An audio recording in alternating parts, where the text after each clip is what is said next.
Caminhando com Jesus.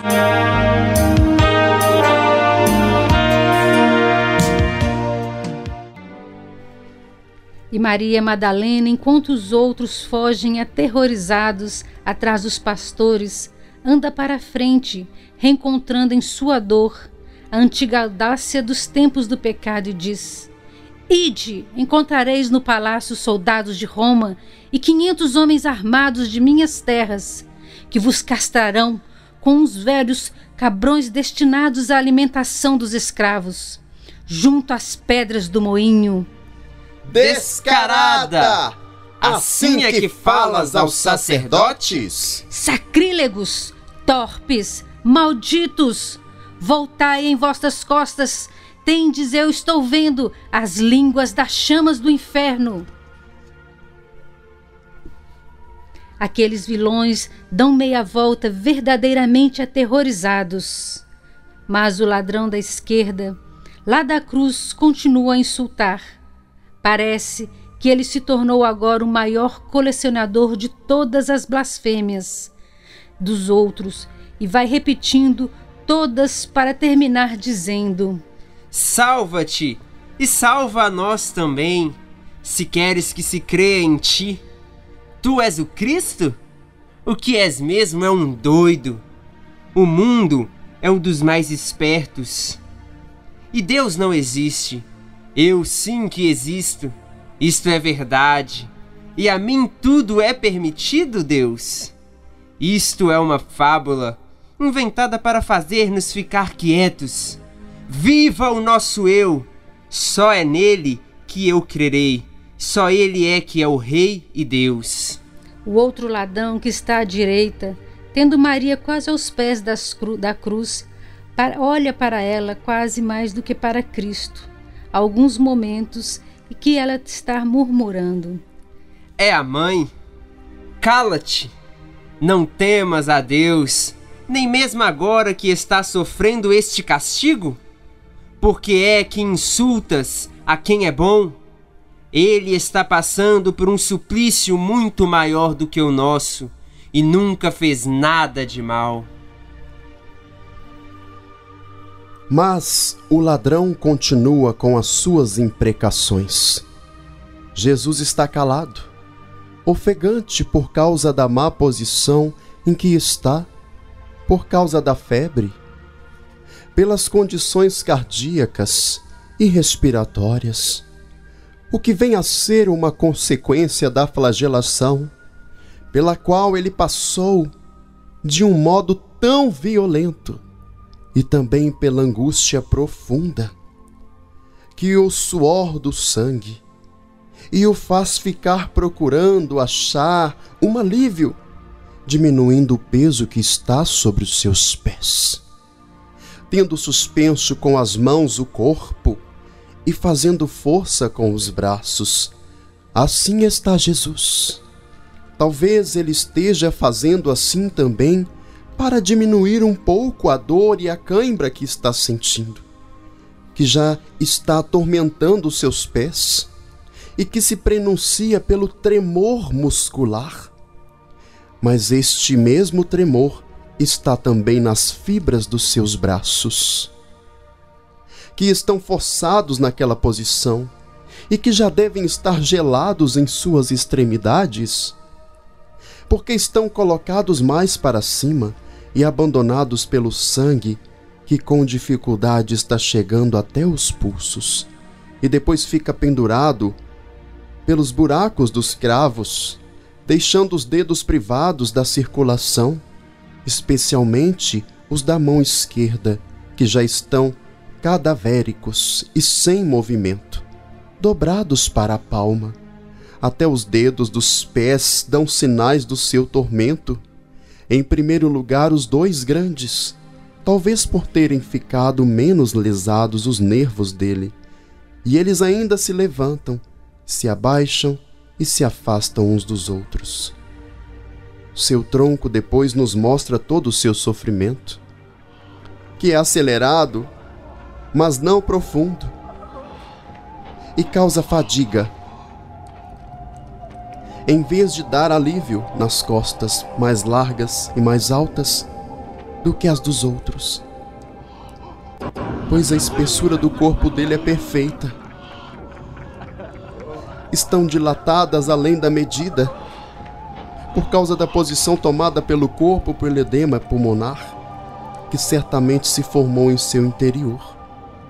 E assim sendo, não servem para continuar o esforço respiratório. O abdômen tenta ajudar com seus movimentos, ao diafragma, que pouco a pouco também vai paralisando. E a congestão e a asfixia aumentam de minuto a minuto, como nos faz ver o colorido cianótico que se mostra em seus lábios, e de um vermelho aceso pela febre, e os estritamentos acompanhados de um vermelho arroxeado, que pincelam o pescoço ao longo das jugulares túrgidas e se alargam até sobre as faces, indo até as orelhas e as têmporas, enquanto o nariz vai ficando afilado e enxague, e os olhos vão se encovando com um círculo, que é lívido, onde ficou privado de sangue, que escorreu da coroa. Por baixo do arco esquerdo das costelas, vê-se a ferida do golpe que atingiu a ponta do coração. Um golpe maldado e violento. Pouco a pouco, por uma convulsão, o diafragma tem um tremor profundo, que provém de uma distensão total da pele. É tão forte que ela é capaz de estender-se sobre aquele pobre corpo ferido e moribundo. O rosto já está com aquele aspecto que vemos nas fotografias do Santo Sudário, com o nariz desviado e inchado de um lado e também com o olho direito quase fechado. E por causa da inchação que há deste lado, a semelhança aumenta. A boca de Jesus está aberta, com uma ferida no lábio superior que já se transformou em uma grande crosta. A sede, por causa da perda de sangue, por causa do sol, deve ser muito intensa, a tal ponto que ele, com um movimento inconsciente, vai bebendo as gotas do seu próprio suor. E de seu próprio pranto Jesus está chorando, e também as do sangue que desce na fronte até os seus bigodes, e com elas ele lava a sua língua. A coroa de espinhos de Jesus o impede de apoiar no tronco da cruz, para diminuir a tensão do peso sobre os braços, e assim dar um alívio também aos seus pés. Os rins e toda a espinha se dobram para o lado do externo. Estando ele afastado do madeiro da cruz, da bacia para cima pela força da inércia, que faz pender para frente um corpo suspenso, como estava o dele.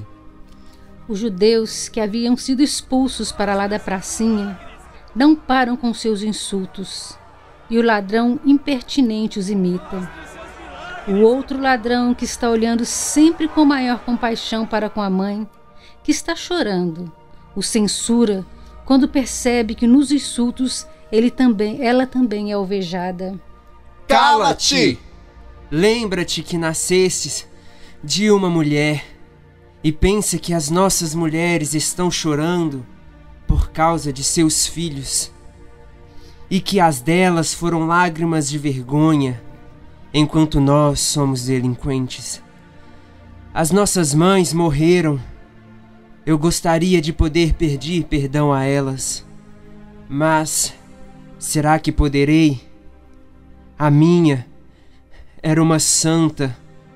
Eu a matei com a dor que lhe causava. Eu sou um pecador. Quem é que me perdoa? Ó mãe, em nome do teu filho moribundo, reze por mim. A mãe levanta por um momento o seu rosto angustiado e olha para ele, para aquele infeliz que, por causa da lembrança da sua mãe e da contemplação da mãe, está a caminho do arrependimento, e parece desejá-lo como aquele seu olhar de arrependimento. Dimas chora alto. Isso excita ainda mais a zombaria da multidão e do seu companheiro, e a multidão grita: Bravo! Toma essa aí por tua mãe. Assim ela ficará com os 2 filhos delinquentes. E o outro insiste. Ela te ama e te ama, porque tu és uma cópia perfeita do seu bem amado. Jesus fala então pela primeira vez. Meu Pai, perdoa-os, porque eles já não sabem o que estão fazendo. Esta oração venceu todo o temor de Dimas, e ele ousou olhar para Cristo e dizer: Senhor, lembra-te de mim quando estiveres no teu reino. Que eu sofra é justo, mas dá-me misericórdia e paz depois desta vida. Uma vez eu ouvi a tua palavra e, como um doido, eu a repeli. Mas agora eu me arrependo dos meus pecados. Arrependo-me diante de ti, ó Filho do Altíssimo. Eu creio que tu vens de Deus. Eu creio no teu poder. Creio na tua misericórdia. Cristo, perdoa-me em nome de tua mãe e de teu Pai Santíssimo. Jesus se vira para ele, olha-o com profunda piedade e ainda tem um sorriso muito bonito em sua pobre boca torturada e diz: Eu te digo, filho, hoje mesmo estarás comigo no paraíso. O ladrão arrependido fica calmo e, não se lembrando mais das orações aprendidas quando menino, repete como jaculatórias: Jesus de Nazaré, Rei dos Judeus, eu espero em ti. Jesus de Nazaré, Rei dos Judeus, eu creio em tua divindade. E o outro continua blasfemando. O céu vai se tornando sempre mais sombrio. Já com dificuldade as nuvens se abrem para deixar passar os raios do sol. Mas até pelo contrário, elas vão se sobrepondo umas às outras. E cada vez mais há uma cor de chumbo, brancos e esverdeados se acumulam, separam, conforme os movimentos de um vento frio, que de vez em quando percorre o céu e depois desce para a terra e se cala de novo, até que fica quase ameaçador. Quando ele se cala, fica sufocador. Quando ele assobia, está cortante e veloz. Jesus parece ir empalidecendo sinistramente, como se já fosse um começo de decomposição, como se estivesse morto. Sua cabeça começa a inclinar-se sobre o peito. Suas forças vão lhe faltando rapidamente. Ele está tremendo, não obstante a febre ardente que está. E em sua fraqueza, ele murmura o nome que antes dizia apenas do fundo do seu coração: Minha mãe! Minha mãe! Ele murmura em voz baixa, como num suspiro, como se estivesse já em um leve delírio que o impedisse de ocupar-se com tudo aquilo que sua vontade quisesse. E Maria, cada vez que isso acontece, faz um gesto irrefreável de estender os braços para socorrê-lo. E aquela gente cruel ri dos espasmos de quem está morrendo, que ele diz durante os espasmos. Antes, eles sobem até onde foram os pastores, mas estão já na pracinha de baixo, com os sacerdotes e os escribas. E como os soldados querem afastá-los, eles reagem dizendo: Aqui estão esses galileus. Aqui estamos também nós, para verificarmos se a justiça é feita até o fim.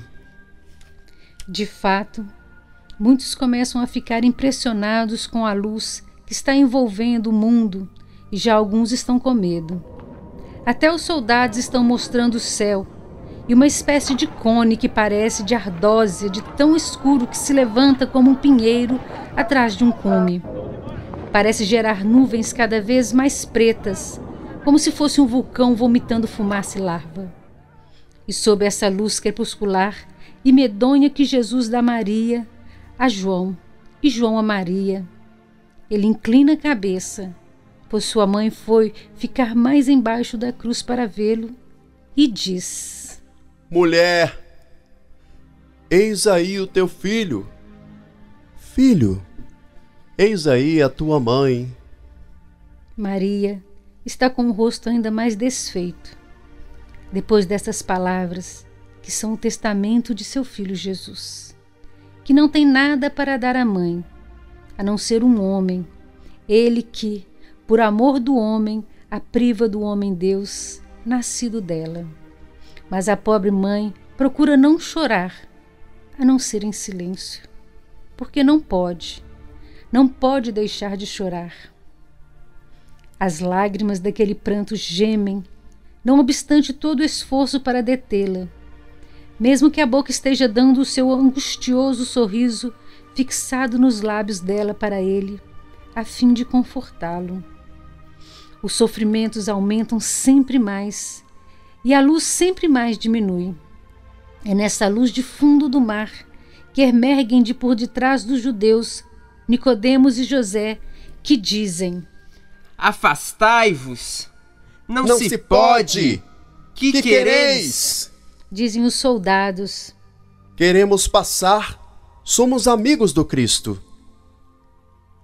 Viram-se os chefes dos sacerdotes e dizem: Quem é que pode professar-se amigo de um rebelde? Estão indignados. E José decididamente fala: Eu, nobre membro do grande conselho, José de Arimateia, o ancião, e comigo está Nicodemos, chefe dos judeus. Quem é partidário de um rebelde é rebelde. E quem é partidário de assassinos é assassinos. Ó Eleazar de Anás!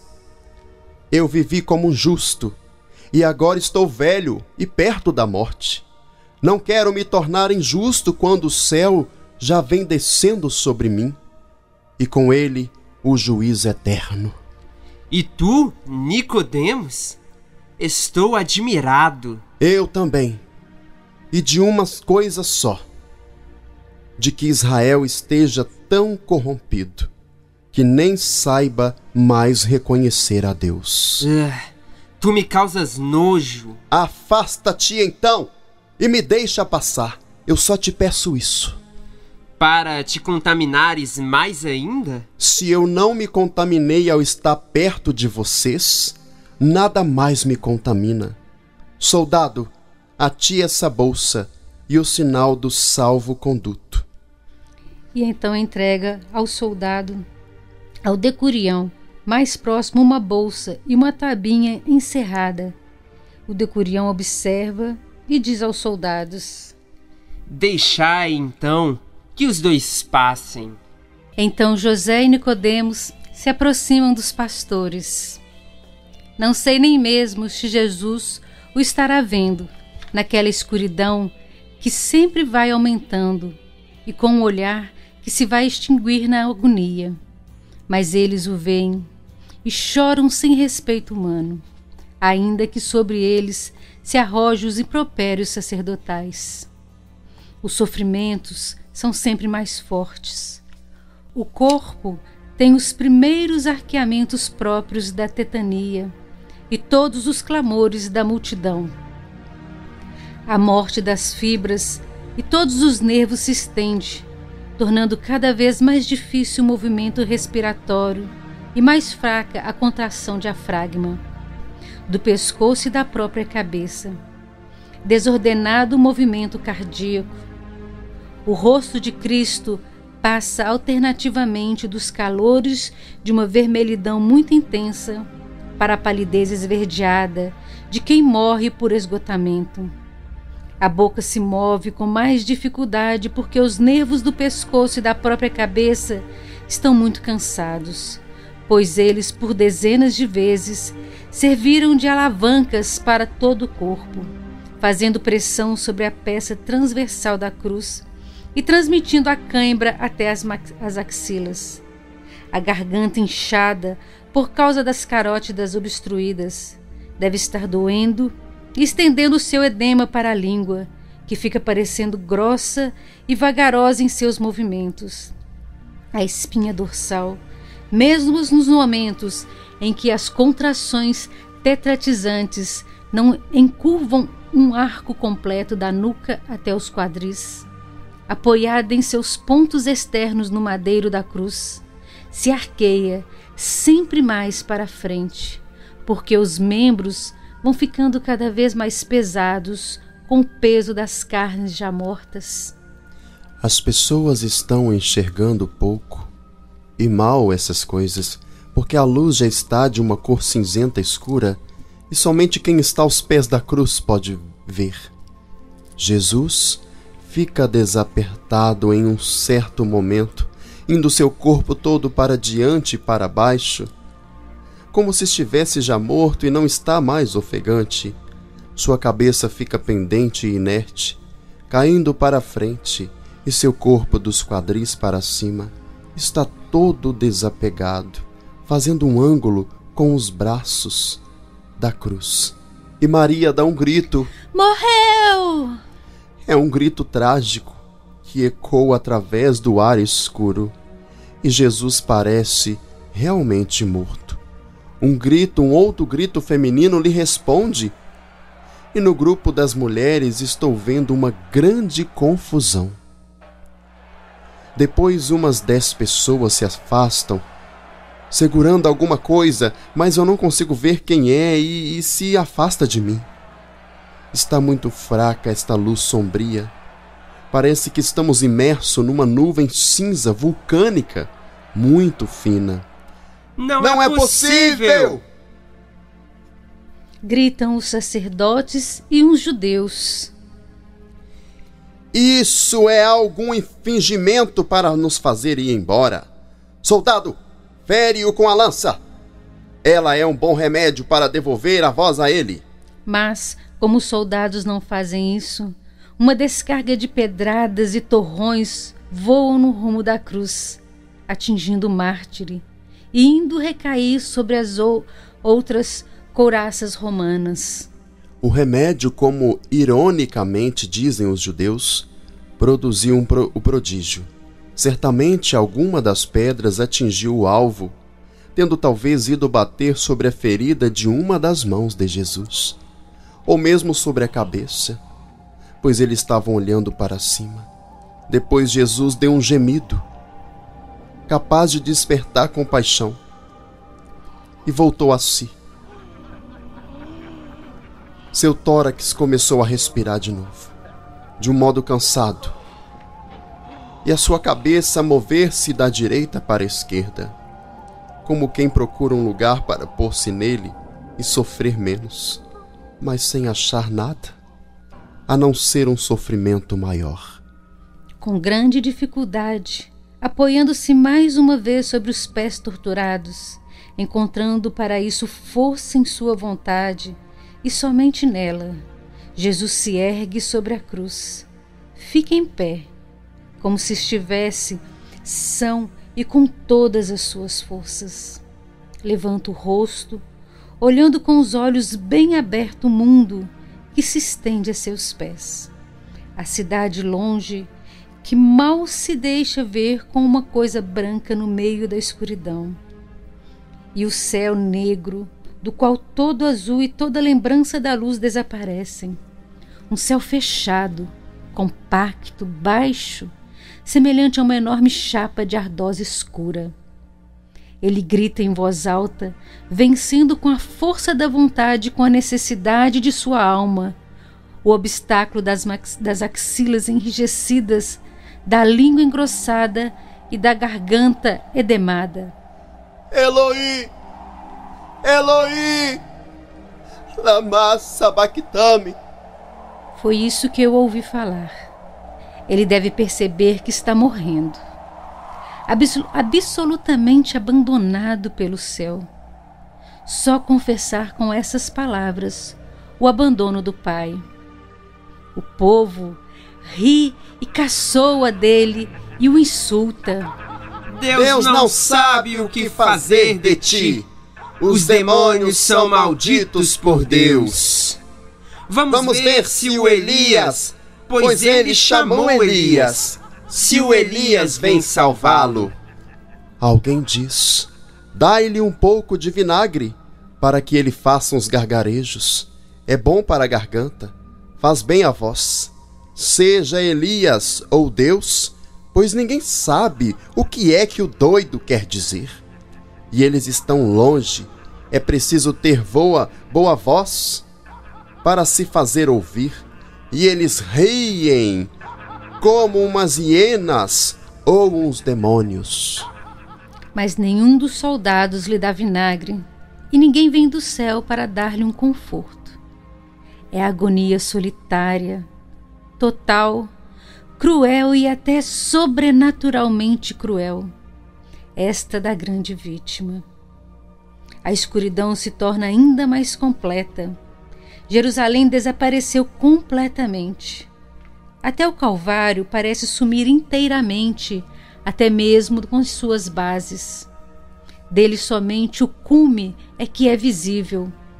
Do monte do cume é visível como se fosse para que as trevas o desacatassem naquela altura, a recolher a última luz que sobrou, para ser uma oferta acima de um charcho de ônix, a fim de que se seja todo pelo amor e pelo ódio. Do meio daquela luz vêm as lamentações de Jesus. Tenho sede.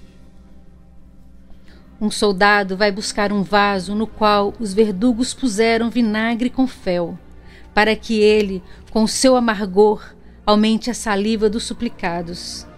Depois, ele pega uma esponja que está mergulhada no líquido, coloca-a na ponta de um caniço leve, mais forte, que já está preparado ali perto, e levanta a esponja até o moribundo. Jesus vira com avidez para a esponja que lhe oferece. Parece um menino faminto que procura o peito materno. Maria, que está vendo aquilo e que certamente se põe a pensar, dá um gemido ao apoiar-se em João e diz: ó seio meu, por que não produzes leite? Ó meu Deus, por quê? Por que é que assim nos abandonas? Faze um milagre para meu filho. Quem é que ajuda a desendentá-lo com o meu sangue? Já leite eu não tenho. Jesus, que chupou com avidez aquela áspera e amarga bebida, vira a cabeça, envenenado pelo gosto dela. Ela deve ser como um líquido sobre os lábios feridos e trincados de Jesus. Jesus se retrai, se abate, se abandona. Todo o peso do seu corpo está sobre os seus pés, e puxando-o para a frente, as extremidades feridas são as que passam pelo sofrimento, que a perda dos lábios, e ter que ficar abandonado em tal situação. Ele não pode mais fazer nenhum movimento para aliviar essa dor. Da bacia para cima, Jesus se afastou do lenho da cruz. E fica assim.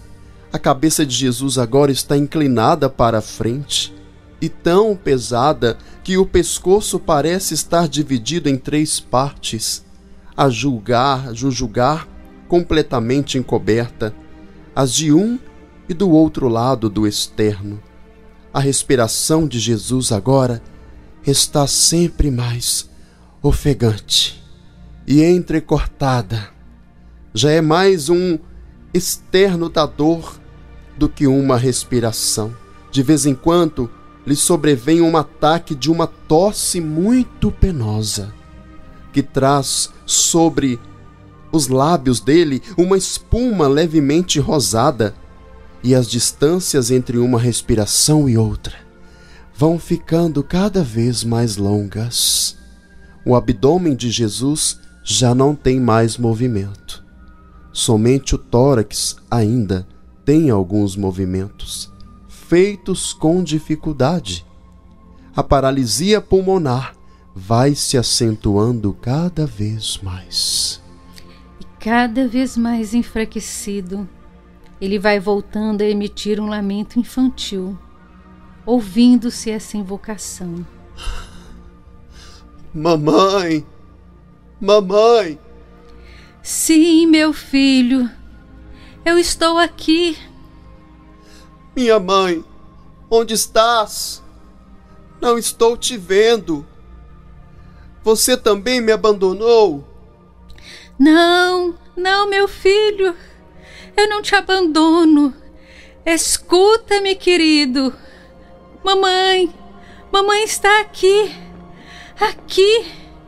e sente por não poder ir onde estás. É uma tristeza.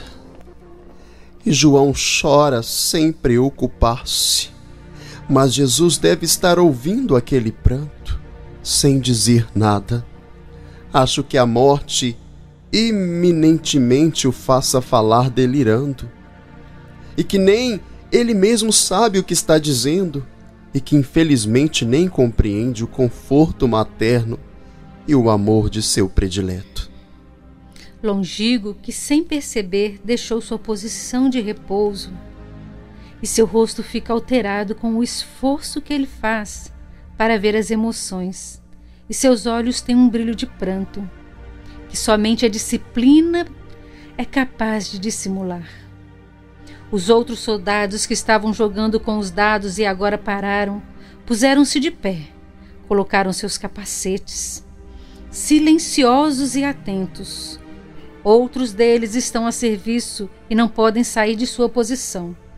Parecem umas estátuas, mas um deles, que está mais perto e que ouve as palavras de Maria, fala lamentando algumas coisas e sacode a cabeça. Depois, em silêncio, bem claras no meio da escuridão total, ouvem-se essas palavras: tudo está terminado. E depois, com a respiração cada vez mais estertorosa e com umas pausas de silêncio entre um estertor e outro, cada vez mais prolongadas, o tempo vai passando neste ritmo angustioso. A vida volta quando do ar é cortado pela respiração áspera do moribundo. E sua vida cessa quando aquele som penoso não se ouve mais. Sofre-se ao ouvi-lo e sofre-se ao não ouvi-lo. E dizem: ó Deus, que não seja este o último suspiro. As Marias estão chorando, com a cabeça sobre uma elevação do terreno, e ouve-se bem o choro delas, porque agora toda a multidão está calada de novo para assistir os estertores do moribundo. Ainda estão fazendo silêncio. Depois, pronunciada como uma grande doçura e com uma ardente oração, ouve-se a súplica de Jesus: Pai, em tuas mãos eu entrego o meu espírito. E continua o silêncio. Também os estertores estão diminuindo. Só há um curto sopro nos lábios e na garganta. Depois vem o último espasmo de Jesus. Uma convulsão atroz que parece querer arrancar o corpo que está pregado com os 3 cravos no madeiro vai subindo por 3 vezes, dos pés até a cabeça, percorrendo todos os pobres nervos torturados. Levanta por 3 vezes o abdômen, de uma maneira anormal. Em seguida deixa. Depois de tê-lo dilatado por uma agitação de vísceras, ele torna a baixar-se, como se ficasse esvaziado. Levanta, incha, se contrai tão fortemente o tórax que a pele se encova entre as costelas e a outra, que se estendem, aparecendo sobre a epiderme, enquanto se reabrem as feridas que foram feitas pelos flagelos. Faz a cabeça virar-se violentamente para trás, 1, 2, 3 vezes, batendo durante o madeiro. Contrai em um espasmo todos os músculos do rosto, pondo isso em destaque o desvio da boca para a direita e a abertura da dilatação das pálpebras, sob as quais se vê rodar o globo ocular, aparecer a esclerótica. O corpo se estica todo. Na última das 3 contrações, ele é como um arco esticado que vibra, horroroso de se ver. Depois dá um grito muito forte, coisa que em quem nem pensar se poderia, porque aquele corpo já está acabado e ele quer livrar-se da prisão e fere o ar dando o grande grito do qual falam os evangelhos e que é a primeira parte de uma palavra. Mamãe!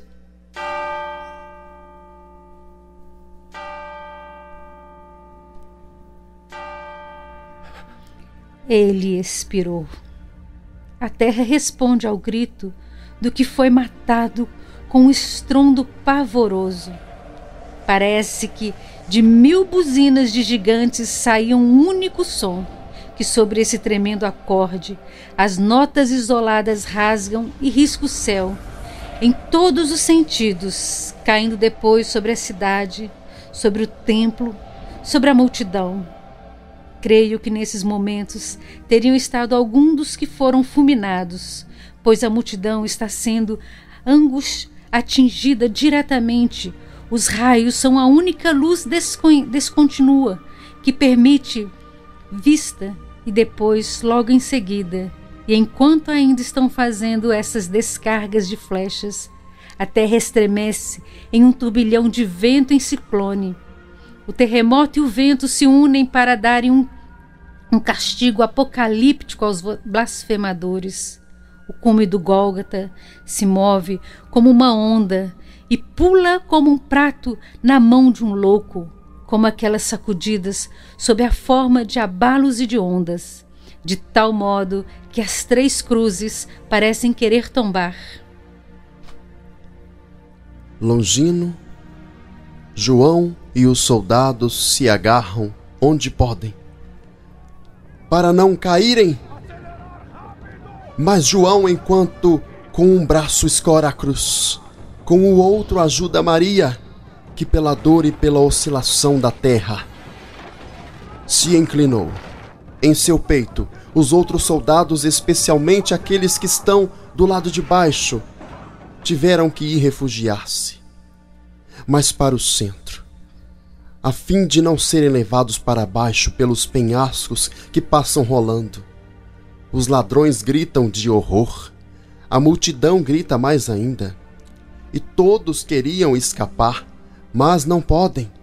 As pessoas vão caindo umas sobre as outras, vão se pisando, precipitando-se nas rachaduras do solo, e enlouquecidas rolam pelo declive abaixo.